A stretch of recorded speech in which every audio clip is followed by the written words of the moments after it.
જય શ્રી કૃષ્ણ મિત્રો, મારી ચેનલમાં આપ સૌ મિત્રોનું સ્વાગત છે. મિત્રો, આજની વિડીયોમાં પવિત્ર પુરુષોત્તમ માસના બીજા દિવસની વાર્તા સાંભળશું. તેનું નામ છે વગર દીકરે દીકરો. અને હા, જો આપ સૌએ હજી સુધી ચેનલને સબસ્ક્રાઈબ ન કરી હોય તો કૃપયા કરી લેશો અને સાથ સહકાર આપશો, જેથી આપણે પવિત્ર પુરુષોત્તમ માસમાં કથા, વાર્તા, મહાત્મ્ય વગેરે સાંભળવા નિયમિત મળતા રહે. તો ચાલો સાંભળીએ. એક ગામમાં બ્રાહ્મણ અને બ્રાહ્મણી રહેતા હતા. તેમને 7 કોઠાર ભરેલા હતા. શરીરે સુખી હતા, પણ ઘરમાં છોકરો ન હતો. એવામાં પવિત્ર એવો પુરુષોત્તમ માસ આવ્યો. બ્રાહ્મણ બ્રાહ્મણી તો દરરોજ નદીએ નાહવા જાય. નાહી ધોઈ પૂજન અર્ચન કરી હરિનું રટણ કરતાં કરતાં ઘરે આવે. પણ તેમને ઘરમાં કોઈ કરવાવાળું ન હોવાથી તેઓને ખાવા પીવાની ખૂબ જ અગવડ પડતી હતી. તેવામાં તેમને વિચાર આવ્યો કે વહુ હોય તો કેવું સારું, રસોઈ કરીને રાખી તો મૂકે. એમના મનમાં બધા દાડે આવા વિચાર આવે, પણ વહુ લાવવી ક્યાંથી? છોકરો હોય તો વહુ આવે ને. બ્રાહ્મણીએ બ્રાહ્મણને કહ્યું, ગમે તે રીતે તમે વહુ લાવો. બ્રાહ્મણ કહે, હું વહુ ક્યાંથી લાવું? દીકરો તો જોઈએ ને. બ્રાહ્મણી કહે, કોઈ પૂછે તો કહેજો કે દીકરો તો કાશીએ ભણવા ગયો છે. બ્રાહ્મણીએ તો ગમે તેમ કરીને બ્રાહ્મણને મનાવી લીધા. બ્રાહ્મણે ખળીઓ ભરીને મહોરો લીધી અને વહુને ગોતવા બહાર ગામ જવા નીકળી પડ્યા. બ્રાહ્મણ પૂછતા પૂછતા એક ગામ, બીજું ગામ એમ ચાલતા જાય છે. એક ગામમાં બ્રાહ્મણને કુંવારી છોકરીની ભાળ મળી. એ તો એને ત્યાં ગયા અને કહેવા લાગ્યા, મારો છોકરો તો કાશીએ ભણવા ગયો છે. પુરુષોત્તમ માસ પૂરો થશે માટે તમારી દીકરીને મારા દીકરા સાથે પરણાવો. અરે ભાઈ, છોકરા વગર તે કંઈ છોકરી પરણાવાય? અને કોની સાથે પરણાવું? છોકરીના બાપે પ્રશ્ન કર્યો. બ્રાહ્મણે કહ્યું, લેખણ સાથે 3 ફેરા ફેરવો, ચોથો ફેરો અધૂરો રાખો. જ્યારે પુરુષોત્તમ માસ પૂરો થશે ત્યારે છોકરો આવશે, ત્યારે ફેરા ફેરવી દેશું.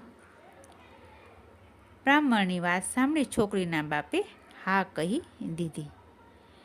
નવરંગી ચોરી બંધાવી, મંગલવાજા વાગતા થયા અને છોકરી તો પરણવા બેઠી. છોકરીને લેખણ સાથે 3 ફેરા ફેરવીને પરણાવી દીધી. ચોથો ફેરો અધૂરો રાખ્યો. બ્રાહ્મણ વહુને લઈને ઘરે આવ્યો. વહુ તો રોજ રાંધી આપે છે અને બ્રાહ્મણ બ્રાહ્મણી જમી પરવારી ભગવાનની પૂજા અર્ચના કરે છે. એવામાં બન્યું એવું કે એક દિવસ બ્રાહ્મણી અને બ્રાહ્મણી નદીએ નાહવા ગયા. વહુ રાંધવા માટે પડોશરને ત્યાં દેવતા લેવા ગઈ. વહુએ પડોશરને કહ્યું, કાકી રે કાકી, મને દેવતા આપો ને. જવાબમાં પડોશણ બોલી, કાકી સી અને સાસુ સી, તારે વળી વરજ ક્યાં છે?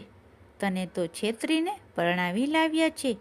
એ બ્રાહ્મણ ને બ્રાહ્મણી તો વાંજ્યા છે, એમને વળી છોકરો ક્યાં છે? પડોશરના બોલ સાંભળીને વહુ તો મૂંઝાઈ ગઈ. એ તો ઘરે આવીને રડવા બેઠી.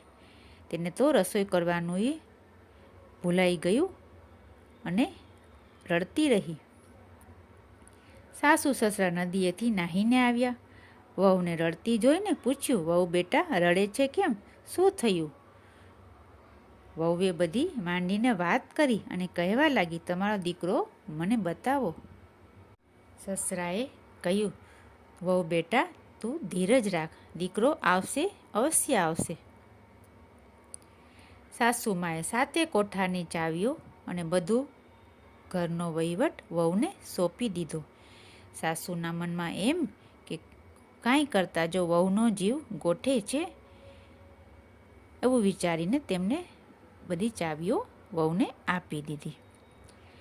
વહુએ તો સાસુ સસરા નાહવા ગયેલા તે સમયે કોઠાર ઉગાડ્યા. પહેલો કોઠાર ઉગાડ્યો તો અનાજનો ભરેલો હતો. બીજો કોઠાર ઉગાડ્યો તો વાસણનો ભરેલો, ત્રીજો કોઠાર ઉગાડ્યો તો જાત જાતના કપડાનો ભરેલો હતો, ચોથો કોઠાર ઉગાડ્યો તો હીરા માણેક મોતીથી ભરેલો, પાંચમો કોઠાર ઉગાડ્યો તો સોના મહોરથી ભરેલો અને છઠ્ઠો કોઠાર ઉગાડ્યો તો ઝવેરાતનો ભરેલો. વહુએ જ્યારે સાતમો કોઠાર ઉગાડ્યો ત્યાંનું દ્રશ્ય જોઈ અને ખૂબ જ આશ્ચર્યચકિત થઈ ગઈ. ત્યાં ઓરડામાં દીવાના તેજમાં આખો ઓરડો ઝગમગાટ થઈ રહેલો હતો અને દીવાના અજવાળે એક પુરુષ પોથી વાંચી રહ્યો હતો. કેવો પુરુષ હતો! એ પુરુષ પીળું પિતાંબર પહેરેલું, કપાળે કેસરની આડ કરેલી, ખંભે જનોઈ, રેશમી ઉપરણું નાખેલું હતું અને પોથી ભણતો હતો. વહુને જોતા જ પેલો પુરુષ બોલી ઉઠ્યો, ઓરડો બંધ કરો, કમાળ ભીડો, મારા મા બાપના વ્રત ભાંગશે. જ્યારે પુરુષોત્તમ માસ પૂરો થાય મને બોલાવજો, હું આવીશ અને તમારી સાથે ચોથું મંગળ વર્તીશને પરણીશ. વહુએ તો જટ દઈને કમાળ ભીડ્યા. એના મનમાં હરખ સમાતો નથી. એને સાસુ સસરાની વાત સાચી લાગી. સમય જ થોડાક વીત્યા તે પુરુષોત્તમ માસ પૂરો થયો. આજે પુરુષોત્તમ માસનું ઉજવણું હતું એટલે વહુ તો ઘરે ઘરે નોતરા દઈ આવી. થોડી વારમાં બ્રાહ્મણો આવ્યા અને વેદના મંત્રો બોલવા લાગ્યા.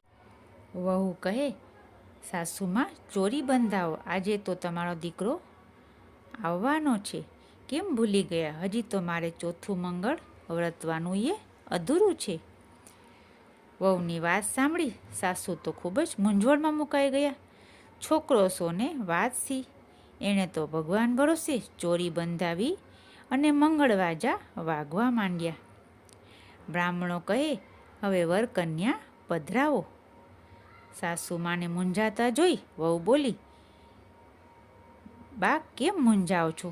તમે તો કહેતા હતા કે મારો છોકરો કાશીએ ગયો છે અને એ તો સાતમા કોઠારે પોથી વાંચી રહ્યો છે.